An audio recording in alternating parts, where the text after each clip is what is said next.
Hi and welcome to Scott's Inverts. I'm Scott. These are the inverts, and here we do keep a lot of slings, but we did a care video on slings a little while ago, so I'm going to put that link right at the end of this video, so if you want to click that, go check it out. But when our slings in these sling pots reach a size when they need to be upgraded, so once they're around this size, as this little Bohemia is, you can see that in there.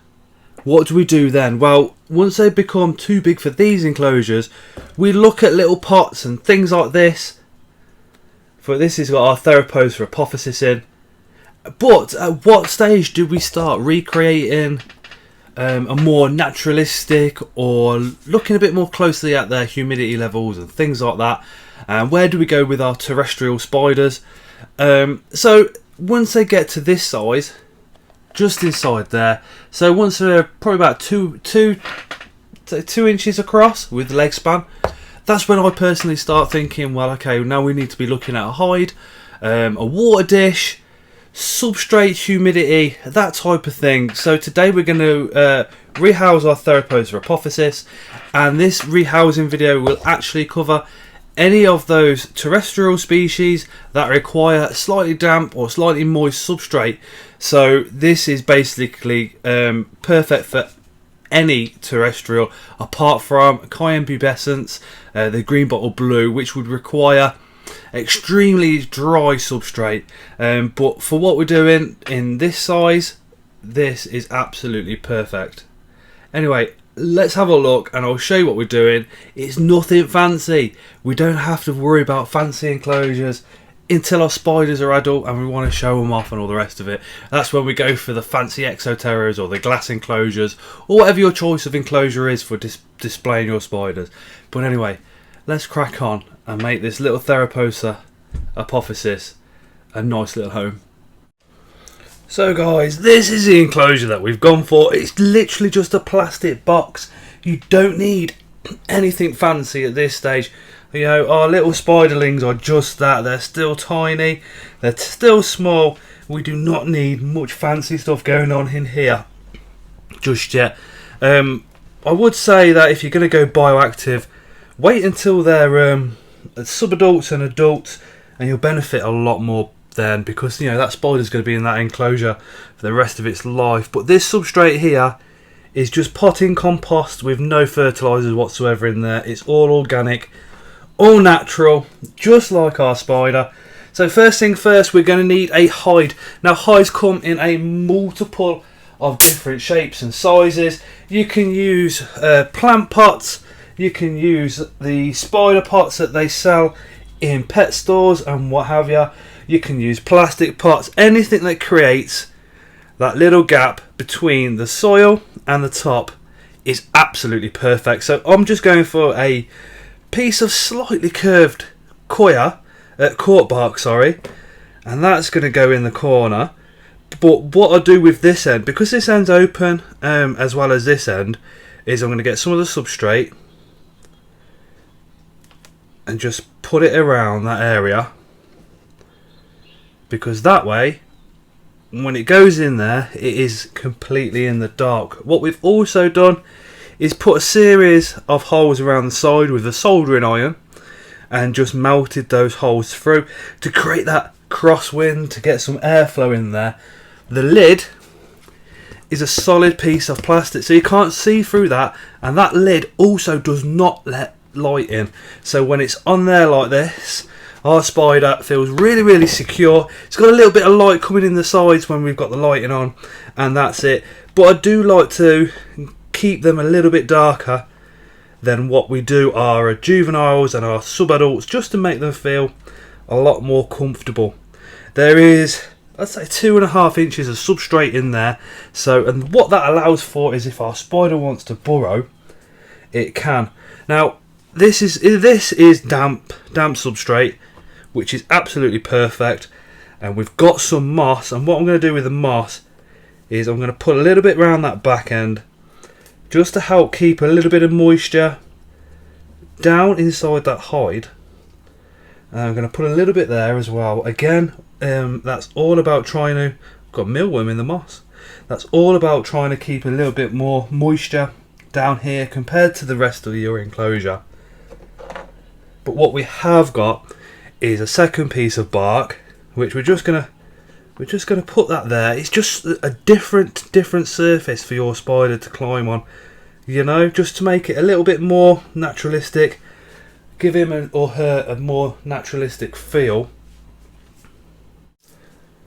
What we can also do is add just a little bit of leaf litter, because some spiders like to construct their burrow and they like to add a little bit of leaf litter, a bit of structure down there. But again, we're just trying to make our spider feel a little bit more comfortable, a little bit like they're still in the wild, especially when we're bringing them out of those sling pots and into something a bit more sustainable like this. We're also going to need a water dish. Now these lid tops are perfect, but whatever they do come off, make sure you wash them really well, because the contents of the bottle could be toxic to our spider depending on what you get them off.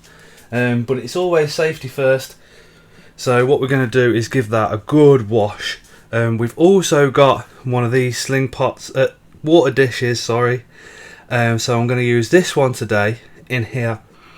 But that is perfectly fine as well. Just if you're going to use one of those plastic ones, just make sure you do wash it out really well. And that is our enclosure. Now to rehouse our spider, or to get our spider in there, is really easy and dead simple.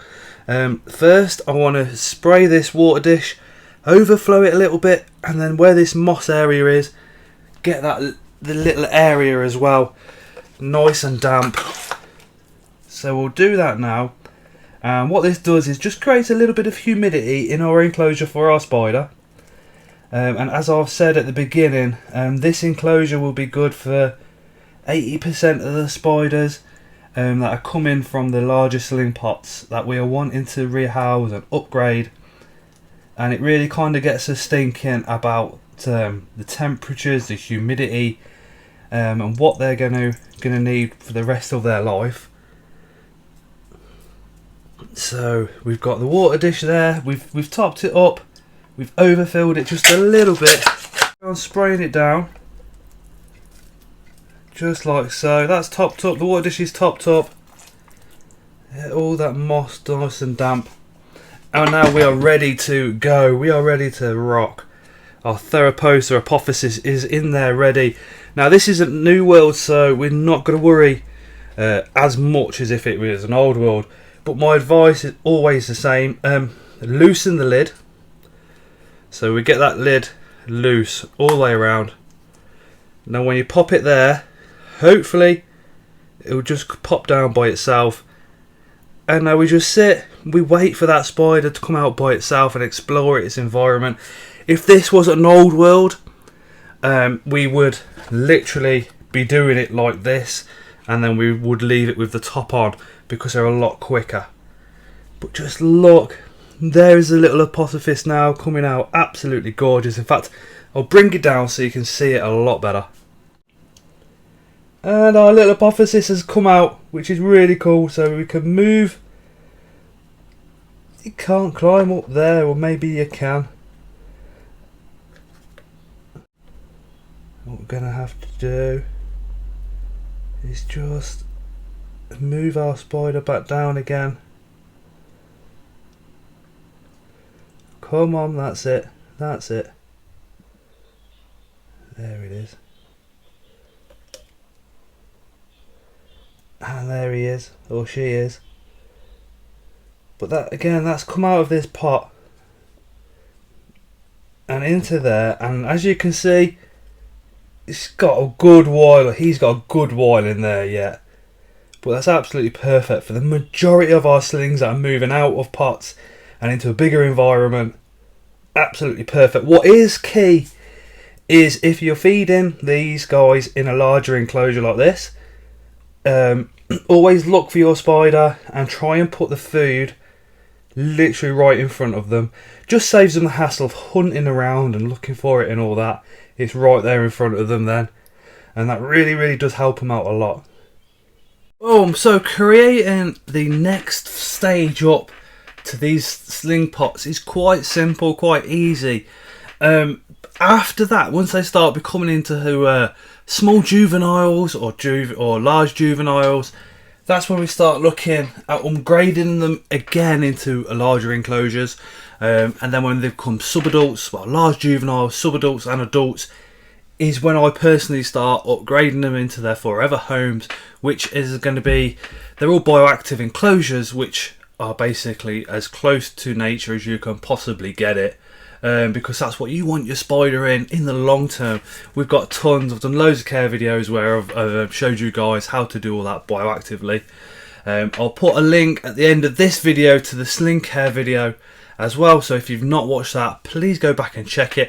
If you guys have got any other hints or tips regarding the next stage to our terrestrial spiders development of enclosures, then again let me know down in the comments. And if you've made it this far and you're not subscribed, please consider subscribing, as it is really does help me out, and I want you guys to come along for the journey because we are having such an epic time. Anyway, thank you so much for watching, and as always, we shall see you again on the next one.